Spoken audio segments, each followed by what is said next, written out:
Halo semuanya, hari ini kita akan membahas mengenai metode Dehon. Nah, kalau kemarin kita sudah membahas mengenai metode Seinlach, sekarang kita akan membahas metode Dehon. Nah, berbeda metode tentu berbeda pula jawaban atau hasil dari perolehan suaranya. Karena kalau metode Dehon ini dan metode Haar atau Hare, kuota Haar itu akan lebih menguntungkan partai kecil, sedangkan Dehon itu lebih ke penyebarannya. Nah, bagaimana dengan sistem perhitungannya nanti akan kita bahas. Metode Dehon ini sama ya, mempertimbangkan parliamentary threshold. Perbedaannya itu hanyalah di bilangan pembaginya. Kalau tadi di Seinlach itu bilangan pembaginya 1, 3, 5, 7 dan seterusnya, bilangan ganjil. Kalau ini adalah berurutan ya bilangannya 1, 2, 3, 4, 5. Nah, ini adalah perolehan suaranya. Saya samakan seperti tadi agar dari soal yang sama dengan metode yang berbeda kita bisa membandingkan hasilnya ya. Nah,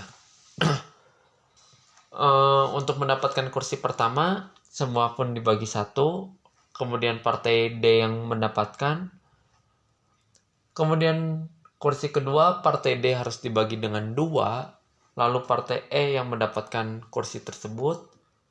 Untuk memperoleh kursi ketiga, partai D dan partai E dibagi 2, lalu partai D yang mendapatkan kursi tersebut. Untuk memperoleh kursi keempat, partai D dibagi 3, partai E dibagi 2, maka partai D lah yang memenangkan kursi keempat. Dan untuk mendapatkan kursi terakhir atau kursi kelima, partai D dibagi 4, partai E dibagi 2, sehingga partai E yang mendapatkannya. Sehingga dapil X diwakili oleh 3 anggota partai D, 2 anggota partai E.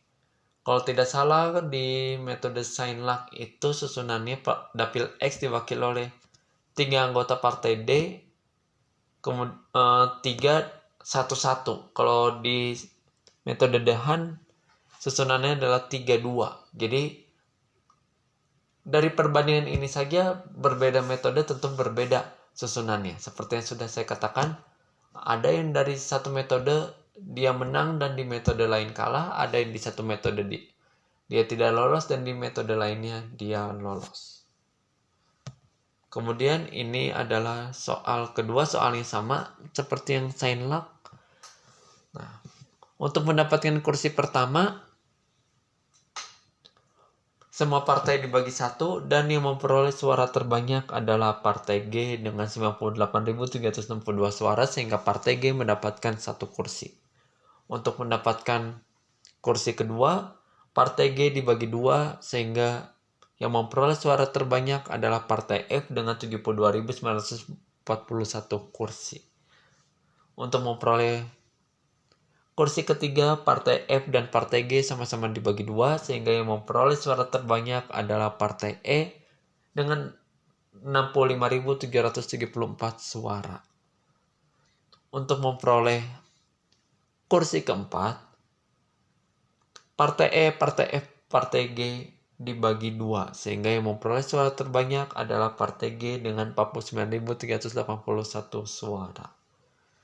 Untuk mendapatkan kursi terakhir, partai G dibagi 3, partai E dan partai F dibagi 2, sementara sisanya masih dibagi 1, sehingga yang memperoleh suara terbanyak adalah partai F dengan 36.471 suara. Sehingga susunan di dapil Y adalah 1 anggota partai E, 2 anggota partai F, dan 2 anggota partai G.